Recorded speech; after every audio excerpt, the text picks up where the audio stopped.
Joe Bob Briggs here, departing from our usual Monstervision format so that we can bring you a special TNT event, the full 17-hour miniseries starring Mark Harmon as Ted Bundy, the notorious serial killer who eventually fried in Old Sparky down in Florida. If I were you, I'd gather all the pillows and seat cushions I could find, because you ain't going anywhere while Ted spends the next several days prancing around in a tennis outfit, bonking babes over the head.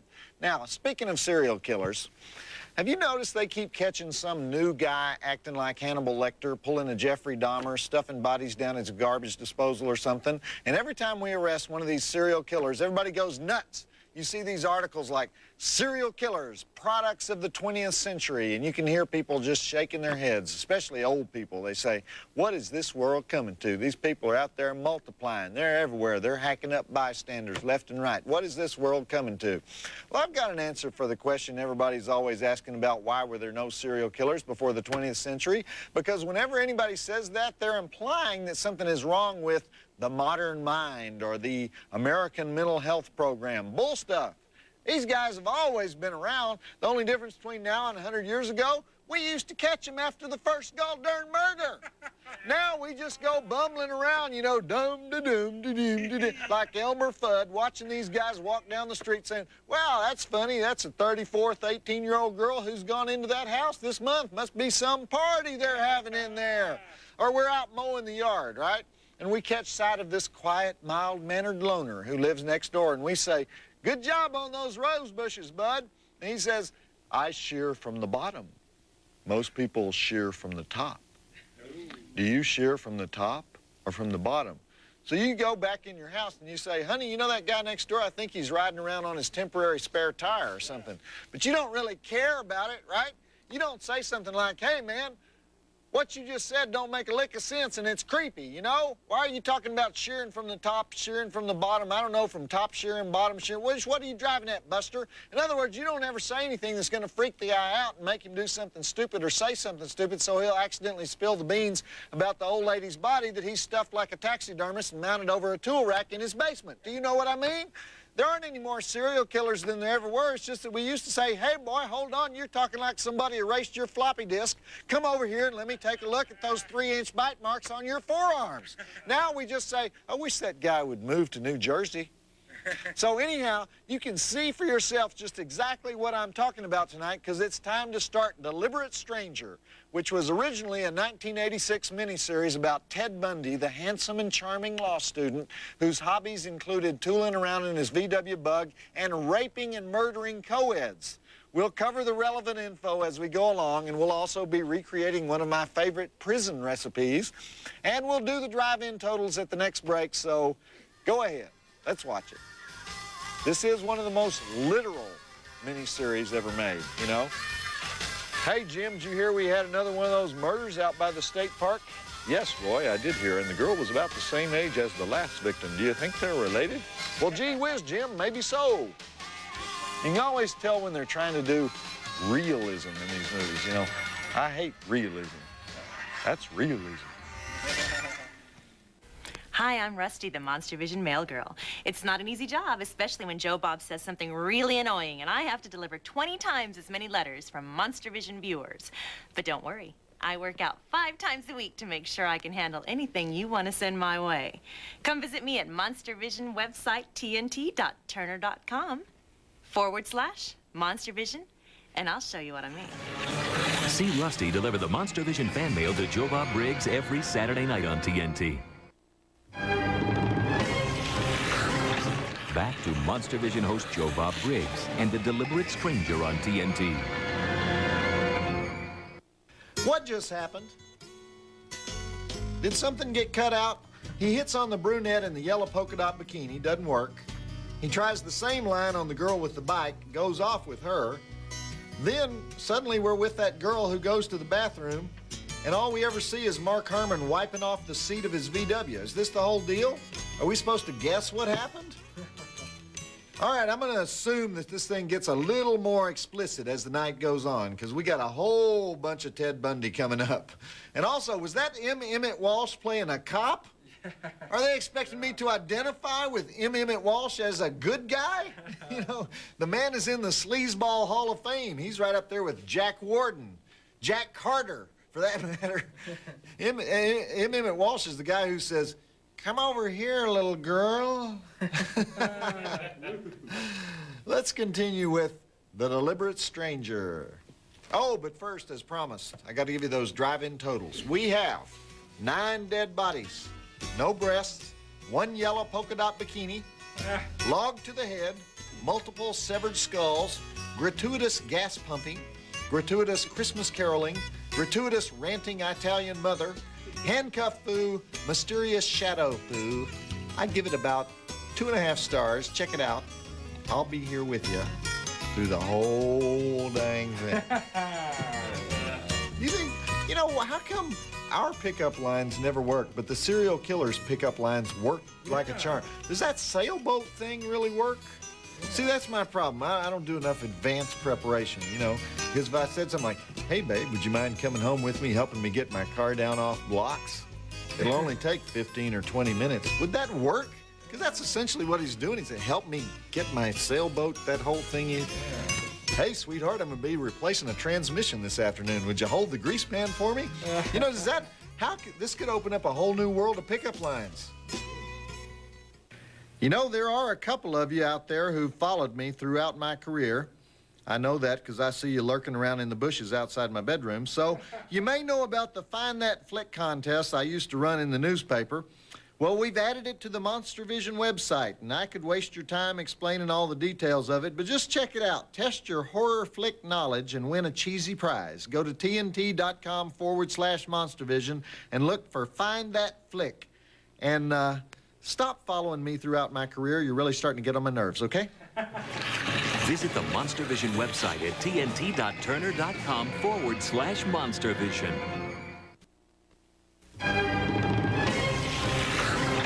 Back to Monstervision host Joe Bob Briggs and The Deliberate Stranger on TNT.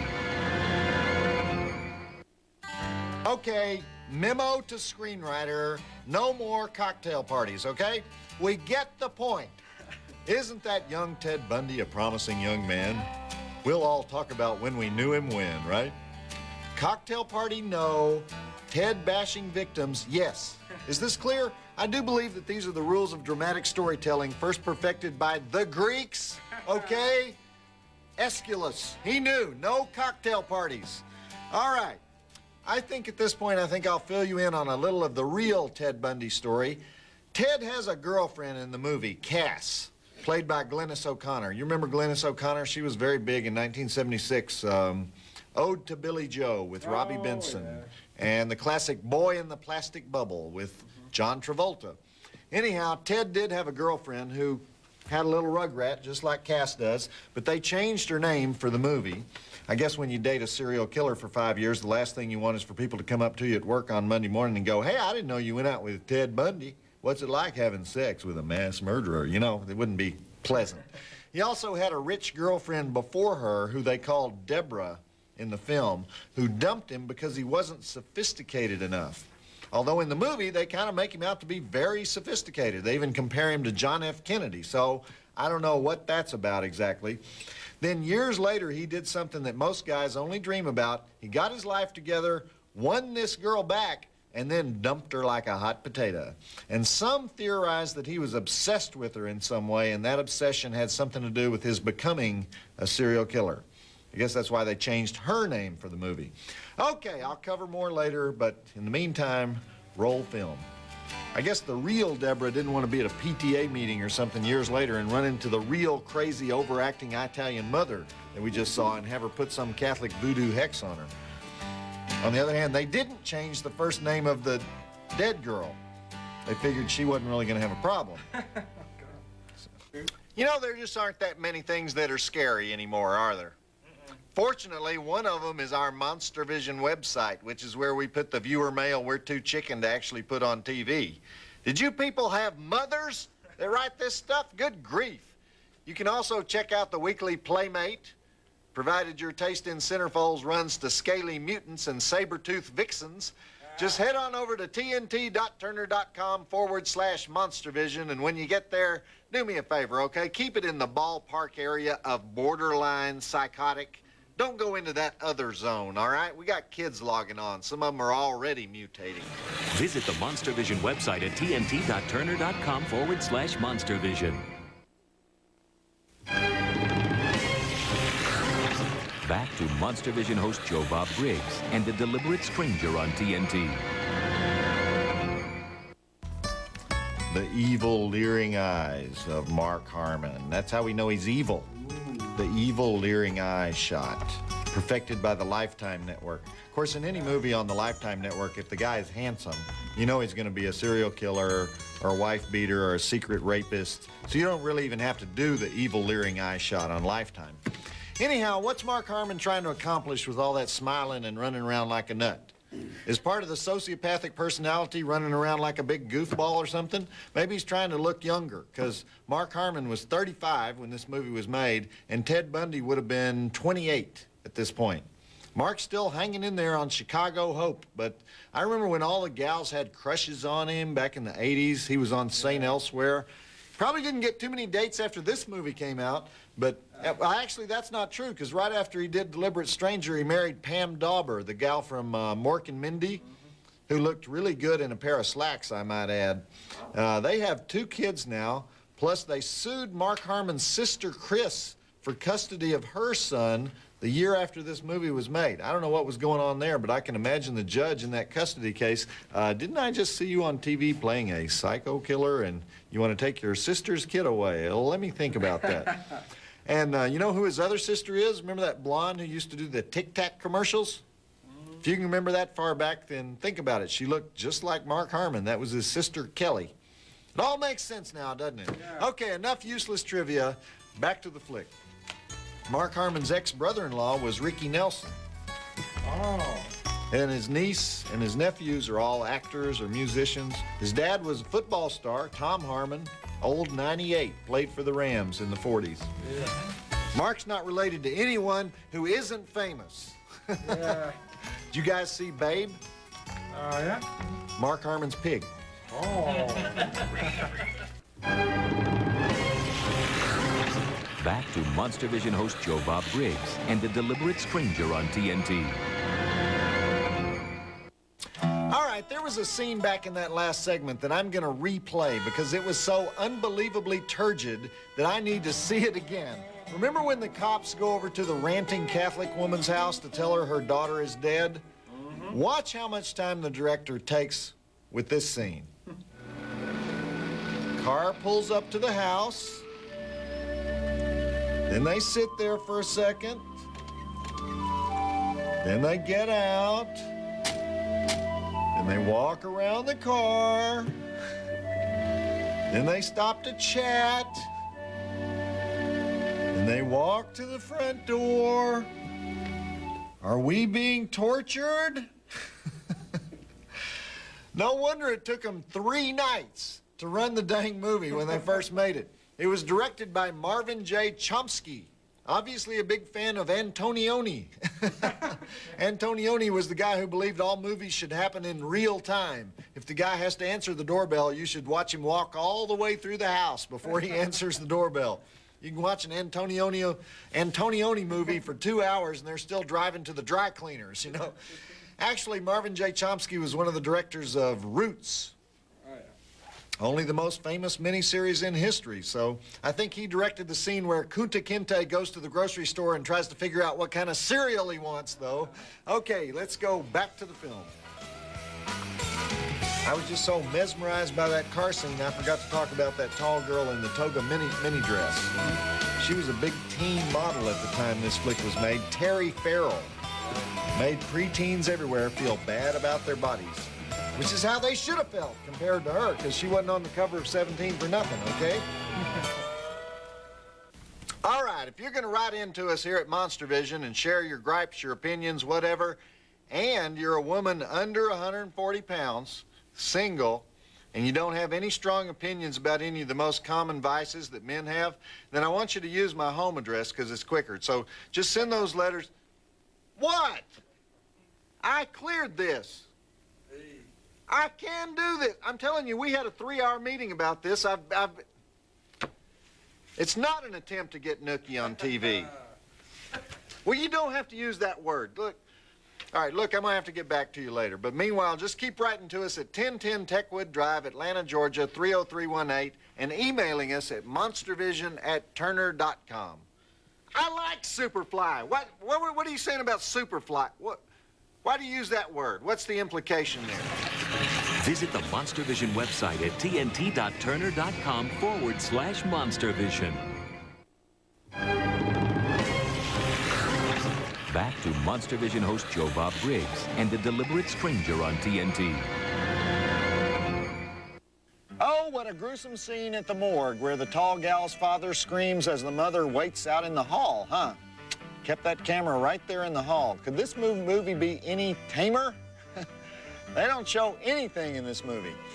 Anyhow, while the police try to raise money for some high-tech thing they call a computer, I thought it might be a good time for Joe Bob's Jailbreak, where we read letters from our fine penal institutions around the country. And here to help us out, the ever-popular TNT mail girl, Rusty.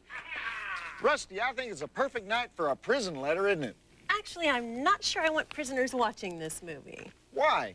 Copycat crimes? You're afraid they'll copy Ted Bundy's crimes and pick up babes in bell-bottoms and handcuff them to their VW, or? His crimes were a little bit worse than that. Well, not according to this movie, they weren't worse than that. Well, I've got kind of a long letter for you tonight, so why don't we keep the witty banter to a minimum?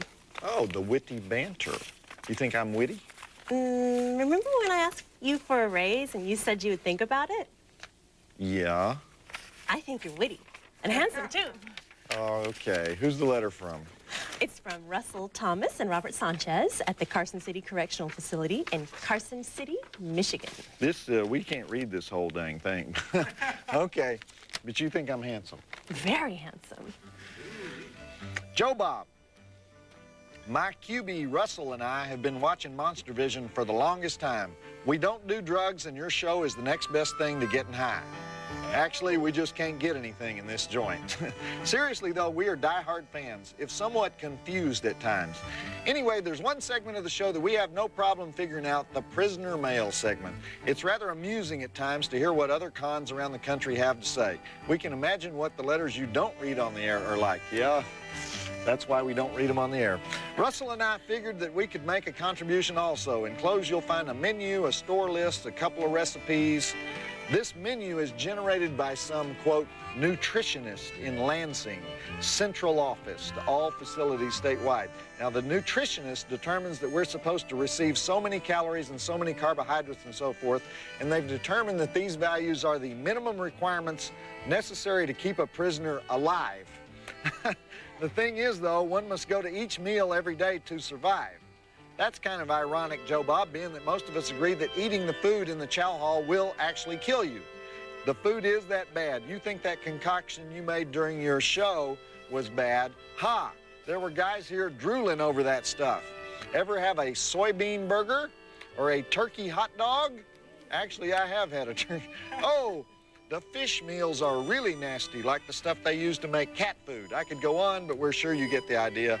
Believe us when we tell you, Joe Bob, it's very difficult to go to the chow hall every day and eat every meal, so a lot of guys don't, the ones with money.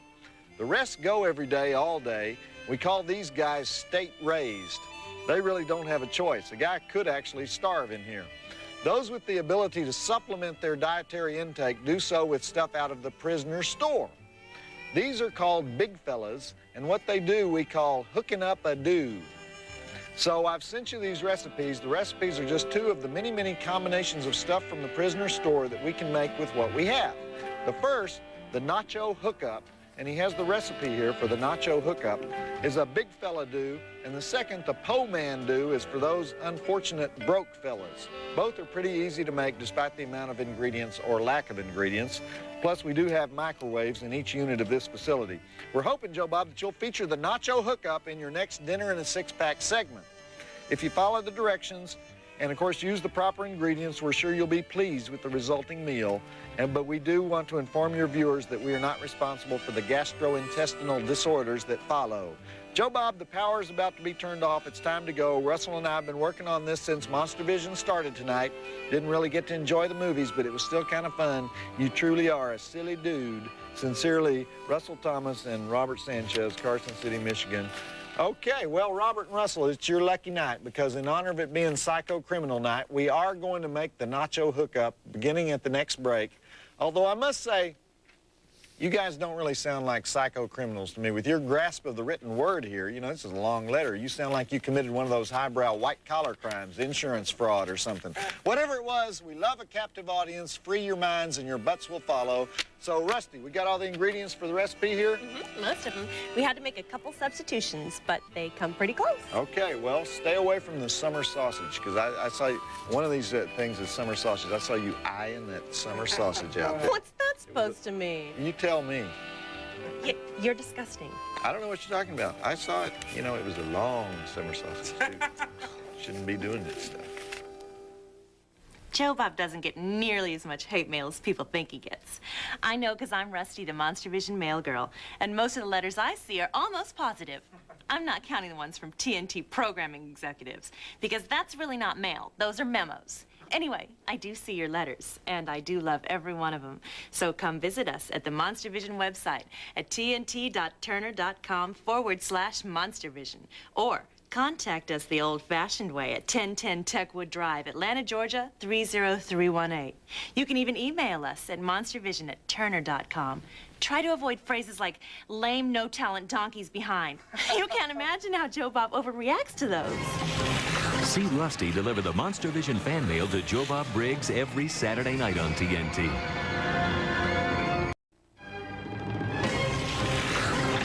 Back to Monstervision host Joe Bob Briggs and the deliberate stranger on TNT.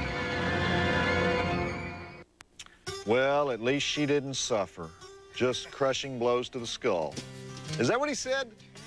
No, that wouldn't hurt. These cops are real winners, aren't they? If I ever die of crushing blows to the skull, assume that I suffered, okay? You know what really annoys me about this movie? They keep saying she just vanished into thin air. She was only walking 3 blocks and she disappeared somewhere. And it seems amazing, if not impossible, that a person could be attacked, rendered unconscious, and carried away that fast without anybody seeing anything. And then they never show us how he did it. They make him out to be Jason, even though we do know how he did it because he told the whole story to Hugh Ainsworth before he died.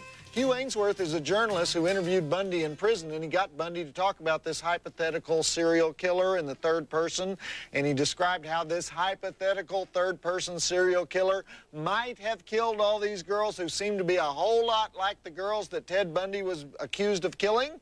So they could have used that and actually showed the crimes. But no, that would have been too interesting, wouldn't it? All right, we've got the ingredients here to the nacho hookup. Recipe courtesy of the inmates of the Carson City Correctional Facility up in Michigan. So what do we got here, Rusty? What does it say for the nacho hookup? Okay, first is 1 Sparrow salami or summer sausage. Summer sausage, we got that. 1 bag of picante bean dip.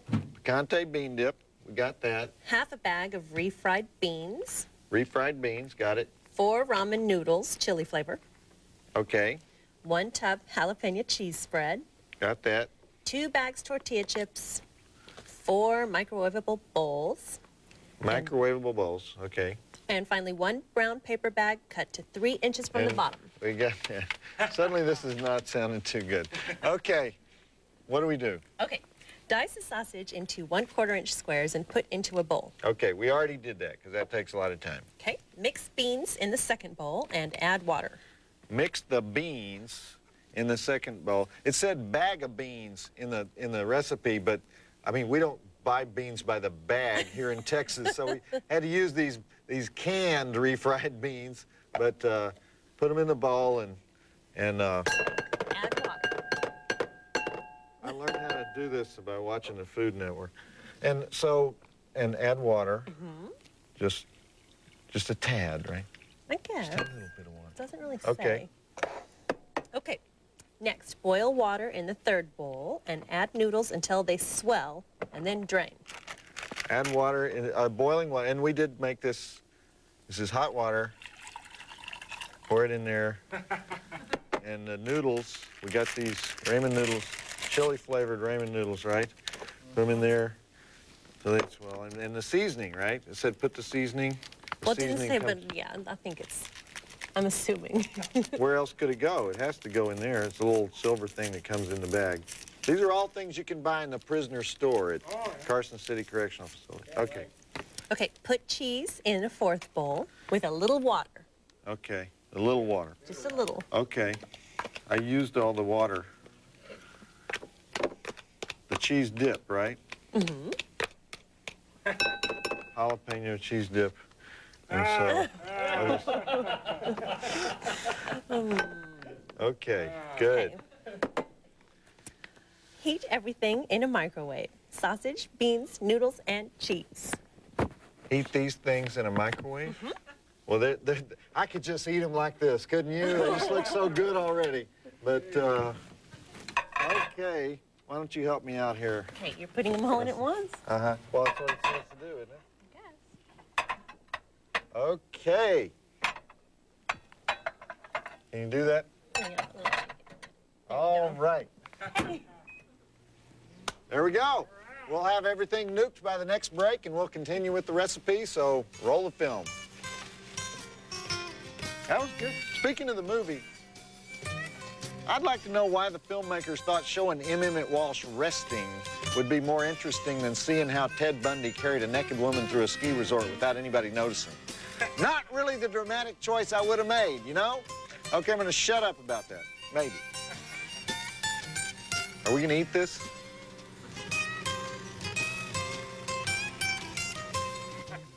Do you know how often people rip off our Monstervision website?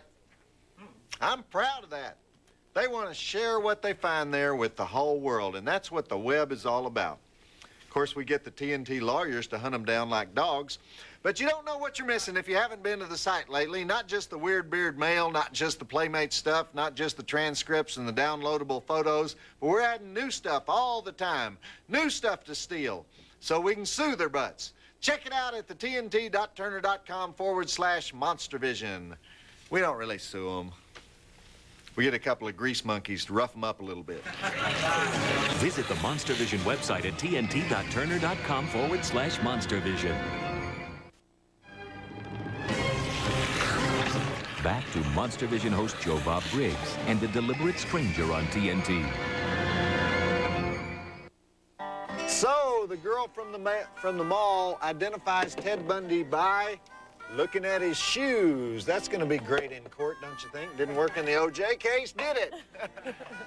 Gee, did you figure out that they were trying to trace Ted through his gas receipts? I don't think they showed him pumping gas enough times, did they? I really think we need one more nozzle shot. Anyhow, I've got all the ingredients here heated up for the nacho hookup. This is, of course, the recipe that was sent to us from the Carson City Correctional Facility and created from items bought at the prison store there for nutritional supplementation to the regular prison chow. Now, I'm now going to mix together all the heated ingredients. I got the sausage, I got the...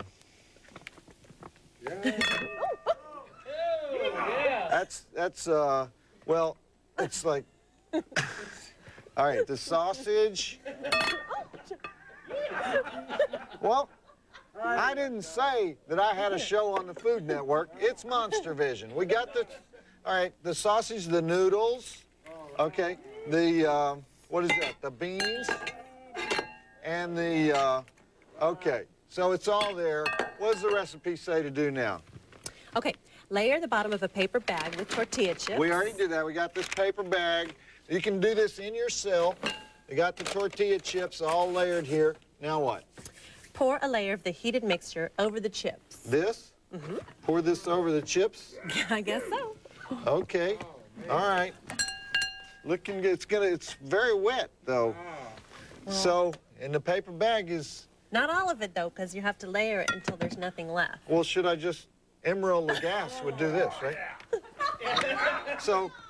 You have to mix it better. Well, you mean it's not mixed up right? All right, well, all right, what is it? Keep reading, keep reading. What does it say? All right. Repeat layering until nothing is left. Put in a microwave. We have more noodles than beans is the problem. But Some more chips, I think. Okay, while I do that, Why don't you layer for me for a minute? While I do that, I'm going to ID Frederick Forrest as my man here, Detective Bob Keppel in the movie. I'll tell you when Frederick was hot. That was 1979 when he did Apocalypse Now and The Rose, and a couple years after that, Francis Ford Coppola used him again in One from the Heart, which was not really up my alley, but he did star in it. Before that, though, is when he did my favorite of his flicks, It Lives Again, which is, of course, the immortal mutant baby sequel to It's Alive, written and directed by my pal Larry Cohen. Fred's a really good actor who works pretty often, but he never made the cover of People or anything, so you don't really see him anywhere high profile these days, which means he'll probably pop up in a Quentin Tarantino flick any day now. So Quentin, if you're watching and you do cast him, remember who gave you the idea.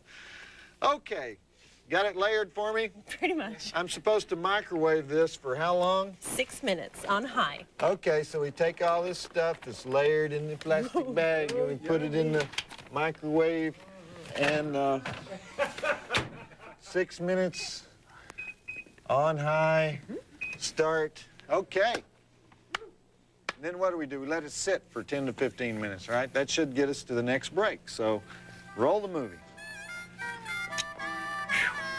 This cooking. By the way, aren't you glad the Seattle Police Department spent the big bucks on that refrigerator-sized computer? My dog could do better than that thing. But the cops think it's really cool. You know, Sam, the computer, discovered something very important. Ted didn't know any of the girls. He was a deliberate stranger. Won't help us catch him, but it gives us a great name for the movie, doesn't it? We are going to eat this. Okay. I don't know.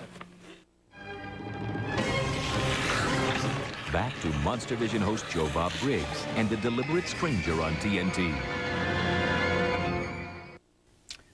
Excuse me, Rusty, but did we just watch a whole segment which was basically about interviews with people? The reporter interviews Bundy and the cops interview Bundy's family. This is about the most indirect serial killer story I've ever seen. You know what we should show? At Henry, Portrait of a Serial Killer. Now that's a movie that gets inside the psycho's mind. Anyhow, I'm going to say that scene with Glennis O'Connor talking about Ted tying her up during sex was the first dramatic scene we've had so far. Other than taking the nacho hookup out of the microwave. Are you guys ready for this nacho hookup? Because we did what it said. We nuked it for 6 minutes. We let it sit for 10, 15 minutes. So here it goes. Ta-da! The nacho hookup. Ooh, God. Oh, I got a whiff of it. From the Carson City Correctional Center. And the recipe says that now we cut it in half. The recipe says cut it in half, right? I don't know what that means. If that means it serves two or if that's just presentation. Cut it in half so it'll look better. Now, if we were one of those cooking shows on the Food Channel, I'd be able to tell you what to drink with this baby, but on TNT, I'm only allowed to tell you that domestic is as good as imported and buy it by the case. Cheaper that way. Of course, you guys in the pokey, you're out of luck there, so I don't know what I think they have non-fat dry milk. That's about all you can buy at the prison store.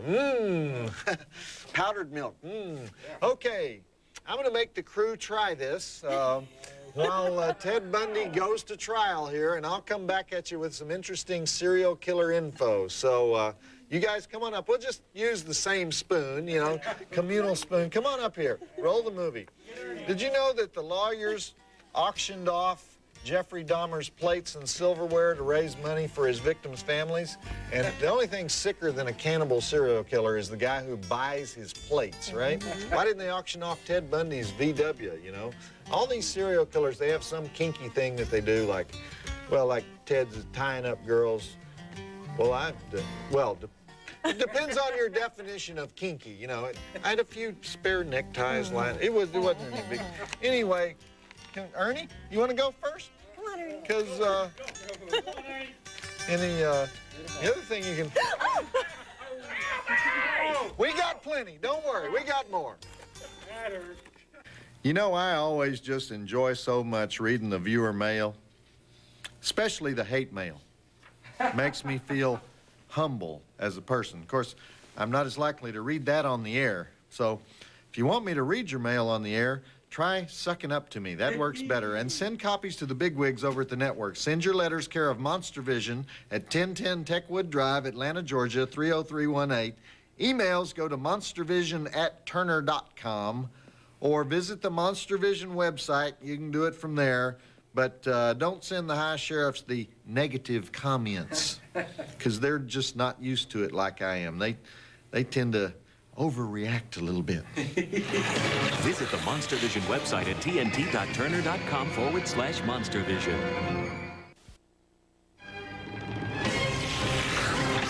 Back to Monstervision host Joe Bob Briggs and The Deliberate Stranger on TNT.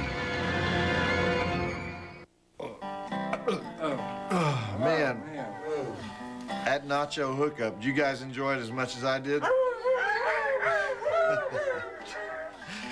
Okay, we've learned that psycho murderers can be nice to their mothers, so it's probably a good time to cover the 4 main types of serial killers, according to what the crack TNT research department found out for me. The first type of serial killer is the visionary type.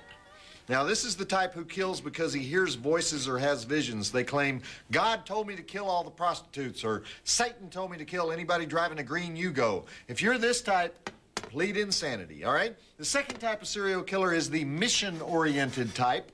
This is basically the same as the first type, except that there are no voices involved. The killer thinks of it all himself. I'm going to rid society of all people who wear Birkenstocks. They think they're doing the community a big service, and they probably are, now that I think about ridding the society of Birkenstocks. If you're this type, your neighbors will always be quoted as saying, he was such a nice young man. The third type is my personal favorite, the hedonistic type. This is the type who kill because they like it, like Hannibal Lecter in Silence of the Lambs with his fava beans and Chianti. Of course, he's fictitious, but there are real guys like that who we'll cover at the next break.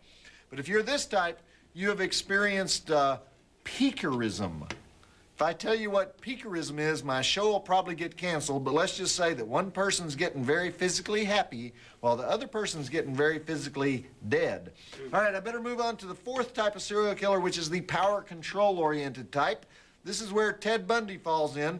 This type gets his happies from the capture and control of his powerless victim and making them obey his every command. They like to feel important. They're aware of the rules of society, but choose to ignore them. So if you have problems picking up chicks without a crowbar in your hand, probably this type, like Ted Bundy. Of course, that means I can't pick up chicks under any circumstances, so maybe I'm that type. Maybe we should get back to the flick. Go.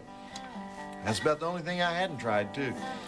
You know what happened if I tried that? The girl would say, you're not really gripping that crowbar correctly. I have a boyfriend who really knows how to use that crowbar. You see, this is freaky times we live in, you know? People are into all kinds of stuff. What would you do for a Monstervision t-shirt?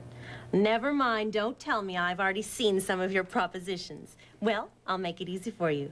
Try to win one through our Monstervision caption contest. All you have to do is make the six-headed jury laugh. To try, just go to tnt.turner.com/Monstervision. Go on, try it. And when you get your t-shirt, take a picture of yourself in it and send it to me. I'll put it where I put all my fan mail. And wouldn't you like to know where that is? Play the Monster Caption Contest and win a free t-shirt at tnt.turner.com/Monstervision. Back to Monstervision host Joe Bob Briggs and The Deliberate Stranger on TNT. Man, is this the talkiest movie ever made or what? Bunch of cops and reporters sitting around talking about the case. Who makes a serial killer movie and doesn't put any serial killing in it? Okay, that's George Grizzard as Richard Larson, and he did write a book called The Deliberate Stranger, which is out of print. Otherwise, I'd have a copy here and we'd wave it around like I'd actually read it or something. All right, there's no way I can cover every serial killer with the time we have remaining, so what I'm going to do is just tell you who some of the big ones were in history and what each of them taught us. Jack the Ripper, one of the most famous, taught us that Victorian forensics make it easy to get away with murder. Albert Fish, who was around during the Depression, taught us that children may not taste any better than adults, but they're easier to catch. Adolf Hitler taught us that if you have guys in uniform doing the killing, they don't put you on the serial killer list. Eddie Gain taught us that you can make a belt out of nipples, but you probably shouldn't wear it out of the house. Albert DeSalvo taught us that Boston is a big city, but somebody's got to do the strangling. The Son of Sam taught us the value of the phrase, honor thy father. Henry Lee Lucas taught us that if you tell the authorities you're going to kill your mother if they let you out of jail, they still let you out of jail. John Wayne Gacy taught us that people love a guy in a clown suit. And Jeffrey Dahmer taught us that a box of baking soda in the fridge doesn't really mask the odors of a severed head. Okay, I probably should have saved that stuff for the end of the movie, but I wanted to give it to you before the sun comes up, so back to the flick. One of my favorite quotes, actually, this is serious. This is something that Henry Lee Lucas actually said. He said, other than the killing, I've been nice to everybody all my life. Other than the killing. That's good to hear, isn't it? That makes us feel very good, Henry Lee. Hi, I'm Rusty, the Monstervision mail girl. It's not an easy job, especially when Joe Bob says something really annoying, and I have to deliver 20 times as many letters from Monstervision viewers.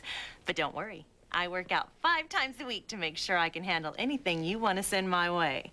Come visit me at Monstervision website, tnt.turner.com/Monstervision, and I'll show you what I mean. See Rusty deliver the Monstervision fan mail to Joe Bob Briggs every Saturday night on TNT. Back to Monstervision host Joe Bob Briggs and the Deliberate Stranger on TNT. So, Ted's getting a little action on the side from old Martha. And do we think that prison guard lost his job there in Aspen?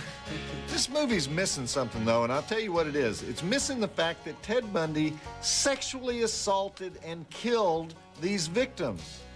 Remember when the father of the tall gal screamed in the morgue? Well, it wasn't because she had a little contusion over the left eye. So here's my question. Why would NBC air a miniseries about a serial killer, not provide any motivation for his killings, presumably so he doesn't appear sympathetic, but then not tell us what he really did? Never mind that they don't show it, they're not even mentioning it. Thank goodness I'm here to tell you. You know, so far they've made him look about as evil as a stone chihuahua. All right, we're getting close to the end here, so let's get back to it. You know, all Ted had to do was drive down off that mountain and not act like a drunk driver, and he would have been home free. But see, the way they did this movie, you're so not aware of what Bundy did that when he escapes, a part of your brain is going, hey, yeah, man, hope he makes it. You don't think, oh, my God, Hannibal Lecter is loose. You think, oh, look, Mark Harmon's stealing a car. Isn't that cute?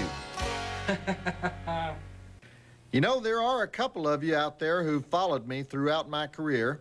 I know that because I see you lurking around in the bushes outside my bedroom. So you may know about the Find That Flick contest I used to run in the newspaper. Well, we've added it to the Monstervision website, and I could waste your time explaining all the details of it, but just check it out. Test your horror flick knowledge and win a cheesy prize. Go to tnt.com/Monstervision and look for Find That Flick. And stop following me throughout my career. You're really starting to get on my nerves, okay? Visit the Monstervision website at tnt.turner.com/Monstervision. Back to Monstervision host Joe Bob Briggs and the Deliberate Stranger on TNT. He's a time bomb, Jerry. We've got to find him.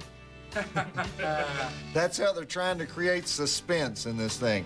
By the way, that scene where Ted lifts himself out of his jail cell and into some guy's apartment, that's why guys in prison work out. Okay, let's go to the thrilling conclusion of Deliberate Stranger. All of our incarcerated viewers just looked at each other and added 20 more pull-ups to their daily routine. You know, high protein, low carbs. Did you see that, guys? One more sweet potato salad and he wouldn't have gotten out of there, would he?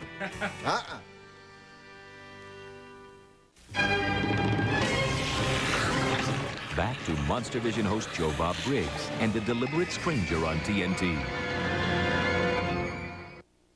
Well, we finally got a little glimpse of the brutality and violence of Ted Bundy, although they neglected to mention that there were 4 sorority babes who got attacked that night. 2 of them died, and one of them had a bedpost.